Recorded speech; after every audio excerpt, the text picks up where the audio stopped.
கருப்பு அதை பத்தி தான் சார் நிறைய விஷயங்கள் பேசணும். 360 கோடி அப்படின்றது அவங்க தரப்புல இருந்து வந்தக்கூடிய அதிகாரப்பூர்வமான ஒரு தகவல் வசூலானது. எப்படி பாக்குறீங்க இந்த கருப்போட தாக்கம்? கருப்போட வசூலை ரொம்ப மகிழ்ச்சியா பார்க்குறேன்.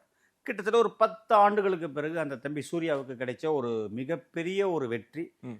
Tremendous victory. ஒரு மிகப்பெரிய ஒரு, அதாவது எனக்கு சொல்ல I have no words at all. ம். ஏன்னா அந்த படம் 12ஆம் தேதி ஓடிடியில் வந்துருச்சு.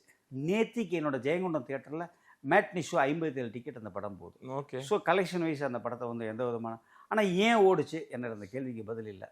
அந்த அளவுக்கு ஒரு சிறப்பான படமா அதுக்கும் என்கிட்ட பதில் இல்லை. ஆனால் ஓடிடுச்சு, நம்ம கல்லாப்பேட்டி ரொம்பிடுச்சு. அந்த தம்பியை பொறுத்த வரைக்கும், தம்பி சூர்யா ரசிகர்கள்லாம் கீழே வந்து கமெண்ட் போடுங்க, உங்களுக்கு திரும்ப அன்பு வேண்டுகோள்.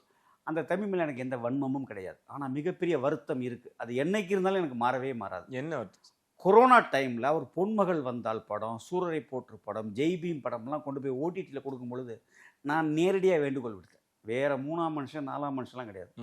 சார், சினிமாவே ரொம்ப ஒரு மாதிரி அவலமான நிலைமையில் இருக்குது. எப்போ சினிமா தியேட்டரை திறக்கும்னு தெரியல.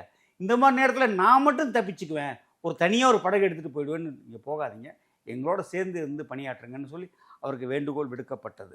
பலர் கொடுத்தாங்க, அதில் நான் நேரடியாக கொடுத்தேன், வேண்டுகோள் கொடுத்தேன். அதுக்கு நிறைய சாட்சிகள்லாம் இன்றைக்கி இருக்கிறாங்க. யாரும் செத்து போல. இந்த ஓடிடிங்கிற முடிவை எடுக்காதீங்கன்னு சொல்லி சொன்னோம். அதை அவர் மீறி செஞ்சார். அந்த வருத்தம் அவர் மேலே இன்னமும் இருக்குது. இன்னும் 10 வருஷம் நாள் இருக்கும். அதுக்காக ஓடின படத்தை ஓடலைன்னு சொல்ல போகிறதில்ல, ஓடாத படத்தை ஓடிச்சின்னு சொல்ல போகிறதில்ல. அதுக்கு பிறகு வந்த படத்தில் ஜெய் பீம் எல்லாம் அவருக்கு ரொம்ப பெரிய படம். தியேட்டர் கண்டென்ட் அது. தியேட்டரில் வந்தால் பெருசாக போயிருக்கும். ஆனால் தியேட்டருக்கு வரக்கூடாத படம் அந்த கங்குவா, அந்த ரெட்ரோ, அந்த எதற்கும் துணிந்தவன், அதுக்குள்ள ரிசல்ட்டை மக்கள் அதுக்குள்ள ரிசல்ட்டை தான் மக்கள் கொடுத்தாங்க. இது அடித்து தூள் கிளப்பிருச்சு. இப்போ இதுக்காக கருப்பு ஒரு தோல்வி படம்னு சொன்னால் நான் எவ்வளோ பெரிய முட்டாள், ரெட்ரோ ஒரு வெற்றி படம்னு சொன்னால் நான் எவ்வளோ பெரிய முட்டாள். ரெண்டையுமே நான் சொல்ல மாட்டேன். ரெட்ரோ தோல்வி படம் தான், கருப்பு மிகப்பெரிய பிளாக் பஸ்டர் வெற்றி படம் தான். 2026 வெற்றி பெற்ற படங்கள் 1 2 3 சொல்லிடுங்கள்.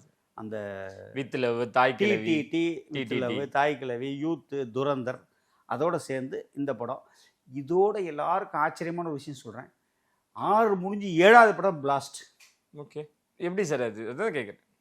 ஓ, படம் வெற்றினா என்ன அர்த்தம்? வசூல் தான் சார், அவ்வளோதான். சிறப்புகள்.